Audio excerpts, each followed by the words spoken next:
5 लोगों से बात करते हैं, वो कहते हैं कुछ नहीं है। आप सोचते हैं कि कहीं किसी ने पागल तो नहीं बना दिया। आप इन मीटिंग में आते रहेंगे। मेरे कहने का क्या मतलब है, अगर आपको इस बिजनेस में सफलता चाहिए तो बार बार लगातार आपको इन सेमिनारों में, इन ट्रेनिंग प्रोग्राम में आपको आते रहना पड़ेगा। संगत करोगे, कीचड़ में पांव रखोगे तो धोना पड़ेगा, और असफल लोगों की संगत करोगे तो रोना पड़ेगा। लेकिन मोरिंगो के जिन लीडर्स, एग्जीक्यूटिव डायरेक्टर और डायमंड की संगत करोगे तो कामयाबी हासिल करोगे। संगत का असर अगर हम बात करें तो भगवान कृष्ण ने गीता में कहा था कि भक्त बनना है तो माथे पर तिलक लगाने से भक्त नहीं बना जा सकता। भक्त बनना है तो जटाएं धारण करने से भी भक्त नहीं बना जा सकता। अरे भक्त बनना है तो बिल्कुल आसान तरीका, भक्तों की संगत में चले जाओ तो भक्त बन जाओगे। अगर आपको मोरिंगो में डायमंड बनना है तो आप भी लगातार इन लीडर्स की संगत में आओगे, कामयाब लोगों की संगत में रहोगे तो एक दिन आप भी कामयाब हो जाओगे। यस।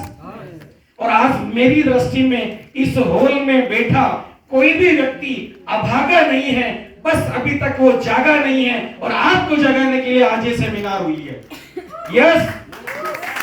आपको बहुत सिंपल कामयाबी का अगर सूत्र माने, अगर आप कुछ भी माने, तो मैं बहुत एक लाइन में एक इंपैक्ट मैसेज आपको देना चाहूंगा, और वो मैसेज है, अच्छे चिंतन से ज्ञान बढ़ता है। जिनको भी लगता है कि कामयाबी जो है वो किस्मत की बदौलत आती है, भाग्य में होती है तो आती है, तो उसके लिए मैं एक ही लाइन बोलना चाहूंगा, अच्छे चिंतन करने से ज्ञान बढ़ता है, ज्ञान के बढ़ने से विश्वास पैदा होता है, और विश्वास ही जब कर्म में बदलता है तो लगातार उसके अच्छे परिणाम आते हैं, और अच्छे परिणाम से हमारी आदतें बनती है, और आदतें हमारे चरित्र का निर्माण करती है। इसी को हम अपनी सफलता कह सकते हैं, और इसी को हम अपना भाग्य कह सकते हैं। अपने आप में आपको विश्वास करना पड़ेगा।